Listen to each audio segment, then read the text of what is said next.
নমস্কার দর্শক বন্ধু, প্রত্যেকে আশা করছি ভালো আছো, সুখে আছে, শান্তিতে আছো। তোমাদের সুখ শান্তি সমৃদ্ধি কামনা করে আমি আমার ভ্লগটা শুরু করছি। আজকে আমি বলবো গাছ সম্বন্ধে। গাছ কি সত্যি এত ক্ষমতা যে টাকা দিচ্ছে? তারপরে গাছ নানা রকম ক্ষমতা আমাদের দিয়ে দিচ্ছে এই গাছ। তাহলে আজকালকার দিনে এটা কি আমাদের মানতে হবে? এখনকার যারা নাস্তিক তাদের কথাই আমি বলবো। এই সমস্ত কথা যারা বলে নাস্তিক তারা বলে এসব কথা ফালতু। তাহলে গাছের যদি ক্ষমতা না থাকে, গাছ ছাড়া পৃথিবী কি বাঁচতে পারে? পৃথিবী না থাকলে মানুষ বাঁচবে না। গাছ লতা পাতা সমস্ত শূন্য করেই পৃথিবীটা সৃষ্টি হতো, গাছের অস্তিত্ব থাকতো না।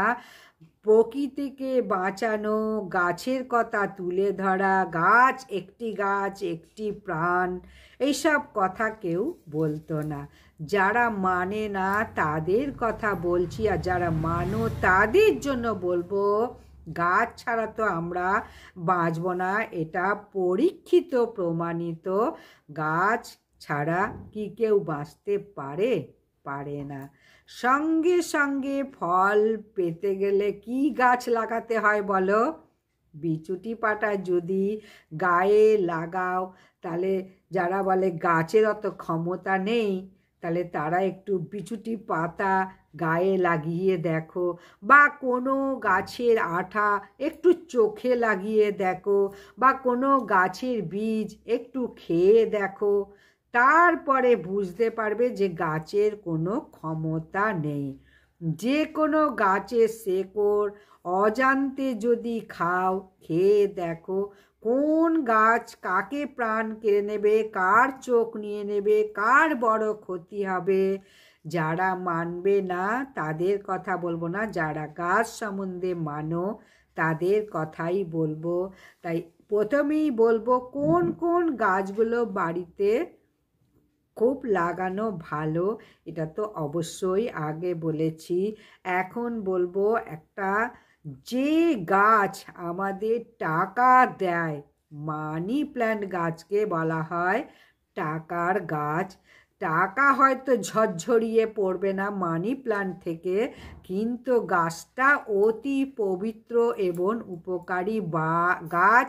বাড়িতে লাগালে অত্যন্ত শুভ ফল দেয়, এটা কিন্তু বলতে পারি।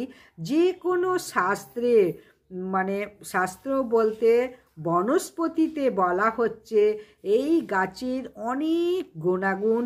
আর এই গাছ বাড়িতে লাগিয়ে একটা জিনিস সব সময়ের জন্য নজর রাখবে, কেউ যেন এই গাছ চুরি করে না নিয়ে যায়। এই গাছ এমন জায়গায় লাগাও যাতে কেউ হাত না দিতে পারে। অনেক ভিডিওতে বলা হচ্ছে যার অনেক ধন সম্পত্তি আছে সেই বাড়ি থেকে যদি গাছ নিয়ে গিয়েও তুমি লাগাও, তাহলে তোমারও অত ধন সম্পত্তি হবে। যাই হোক, এরকম যাতে চুরি না কেউ করে নিয়ে যায় এই গাছ আবার মা লক্ষ্মীর অত্যন্ত প্রিয় গাছ। এই গাছ যদি থাকে, তোমাদের বলবো এই গাছের নিচে 1 টাকা, 5 টাকা, 10 টাকা যে কোনো একটা কয়েন মাটির নিচে পুঁতে দাও। আর যদি মাটিতে লাগাও আরও ভালো হবে, আরও ঝাঁকুপাকু হবে। এই গাছ যত বাড়বে বলা হয় টাকা তত বাড়বে। তাহলে গাছের গোড়ায় একটা টাকা বা কয়েন পুঁতে দাও। আর এই গাছও কিন্তু পূজা করারই গাছ।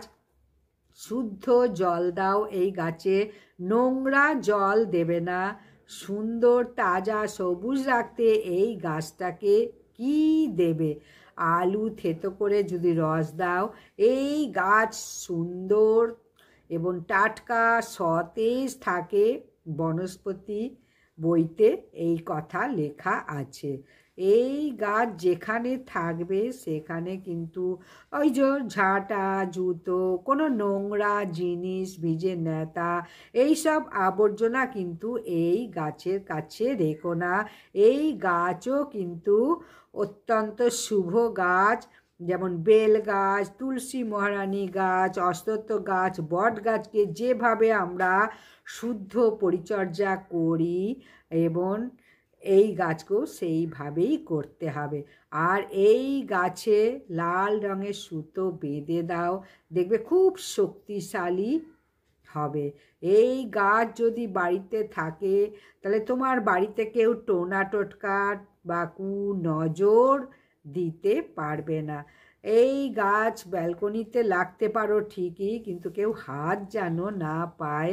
এই গাছ থাকলে, এই গাছটা যদি সে দেখতে পায়, সে কিন্তু টোনা টোটকা তোমার গৃহে করতে পারবে না, কোনো নেগেটিভ এনার্জিও ঢুকতে পারবে না। তাহলে এই গাছের কত মহিমা তোমাদের আজকে বলে দিলাম। সমস্ত গাছেরই এক একটা না এক এক রকম মহিমা থাকে। আজকে বললাম এই মানি প্ল্যান্ট বা টাকার গাছের কথা। এই মানি প্ল্যান্ট গাছটা দেখো, সবাই তো বাড়িতে রাখো, টাকাও দেয় এই গাছ, কিন্তু সতর্কতা আছে, কিছু সতর্কতা অবলম্বন করতে হবে, যেগুলো না করলে কিন্তু হিতে বিপরীত হবে। অনেকেই বলো মানি প্ল্যান্ট গাছ অত্যন্ত শুভ, সত্যিই শুভ, কিন্তু এই গাছটা এমন জায়গায় বসাতে হবে যাতে কেউ না চুরি করে নিয়ে যেতে পারে, প্রথম কথা। দ্বিতীয় কথা, গাছটার মুখগুলো যেন সবসময় ওপরের দিকে ওঠে, নিচের দিকে যেন না যায় বা আশেপাশে যেন না যায়। যত পারবে গাছের মাথাগুলোকে ওপর দিকে ওঠাবে, তবেই তোমার গৃহে গাছটা শুভ ফল দেবে বা অর্থ দেবে। আর এই গাছের মানে বসাবে সবসময় দক্ষিণ পূর্ব দিকে, তাহলেই তোমার শুভ ফল পাবে। সমস্ত কিছুর একটা নিয়ম আছে। হয়তো মানি প্ল্যান্ট গাছ এনে যেখানে সেখানে বসিয়ে দিলে যেদিক যেদিক চলে গেল লতিয়ে লতিয়ে, এগুলো করলে কিন্তু হবে না। এই সতর্কতাটা অবলম্বন করতে হবে, মাথায় রাখতে হবে। গাছের ডালগুলো সবসময় যেন ওপরের দিকে ওঠে। আর গাছের পাতা যত বড় বড় হবে তত তোমার টাকা বাড়বে, গাছ যত বাড়বে তত তোমার টাকা গৃহে বাড়বে। এটাই হচ্ছে মানি প্ল্যান্ট গাছের নিয়ম। বাস্তুশাস্ত্র এটাই বলছে দক্ষিণ পূর্ব দিকে বসাবে এবং গাছের ডগাগুলো সবসময় যেন মাটি থেকে ওপরের দিকে ওঠে। পরিষ্কার পরিচ্ছন্নতা সবসময় রাখবেই রাখবে। তাহলে প্রত্যেকে ভালো থাকো, সুস্থ থাকো, ভিডিও দেখতে থাকো এবং পারলে সবাইকে একটু বেশি বেশি করে শেয়ার করে দাও। এই কথাই সর্বশেষ বলবো। আবার আসছি একটা উপকারী নতুন ভিডিও নিয়ে।